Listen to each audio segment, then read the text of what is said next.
Hi friends, నేను మీ MPR. అచ్యుతాపురంలో జరిగిన సంఘటన గురించి మనం మాట్లాడుకుంటూనే ఉన్నాం.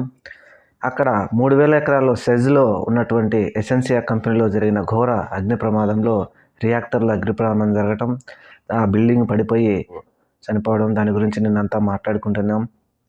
అయితే అత్యంత కన్నీటి గాథ ఒకటి మన దృష్టికి వచ్చింది. అది ఎంత కన్నీటి గాథంటే, చర్లపల్లి హారిక కెమికల్ ఇంజనీర్. ఆ పాప కాకినాడకు సంబంధించిన చర్లపల్లి ఈశ్వరరావు అనే తాపీ మేస్త్రి అంట. వాళ్ళ ఫాదరు తాపీ మేస్త్రి, వాళ్ళమ్మ కూలి పనులు చేసుకుంటూ వారిని చదివించారంట. అయితే 5 సంవత్సరాల క్రితం ఈ చర్లపల్లి ఈశ్వరరావు అని ఆయన చనిపోవడంతో, వాళ్ళమ్మ వాళ్ళ అన్న ఉండడంతో, వాళ్ళ అన్న ఇంట్లో వాళ్ళందరినీ వదిలేసి వెళ్ళిపోవడంతో, వాళ్ళమ్మ, ఈ పాప, వాళ్ళ నాయనమ్మ ముగ్గురు కలిసి పని చేసుకుంటూ, ఈ పాప IIIT ఇడుపులపై దగ్గర సీట్ తెచ్చుకొని అక్కడ మంచిగా చదువుకొని, వాళ్ళమ్మ భరాయించి కష్టపడి కొడుకైనా కూతురైనా నా బిడ్డే అని చెప్పేసి ఆ నాయనమ్మ వాళ్ళమ్మ ఇద్దరు ఎంతో కష్టపడి చదివించి, ఈ ఇడుపులపాయలో ఆ పాప ఇంజనీరింగ్ కంప్లీట్ చేసిన తర్వాత ఆవిడకి అక్కడి నుంచి బయటికి రావడంతో, ఇక్కడ ఈ ఎసెన్షియా కంపెనీలతో ఉద్యోగం రావడంతో మా కష్టాలన్నీ తీరిపోయినాయి. ఇక మా కూతురు మా జీవితాన్ని సాకుతుంది, మా కుటుంబాన్ని ఉద్ధరిస్తుందని ఆశపడినటువంటి ఆ తల్లికి నిరాశ. అసలు ఈ విషయం చెప్పాలంటేనే ఎంతో బాధగా ఉంది.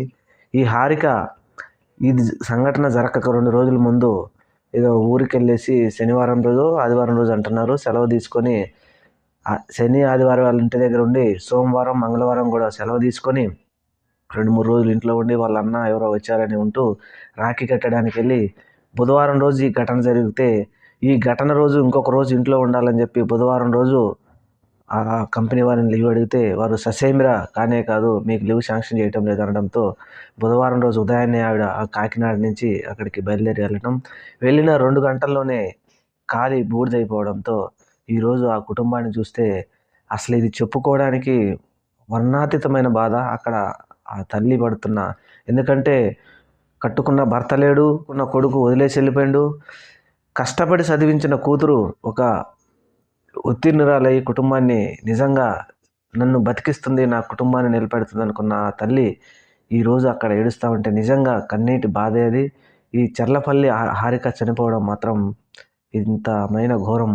మరి ఇలాంటి సంఘటనలు జరగకుండా ప్రభుత్వం రాబోయే కాలాల్లో తప్పకుండా చూడాలని కోరుకుందాం.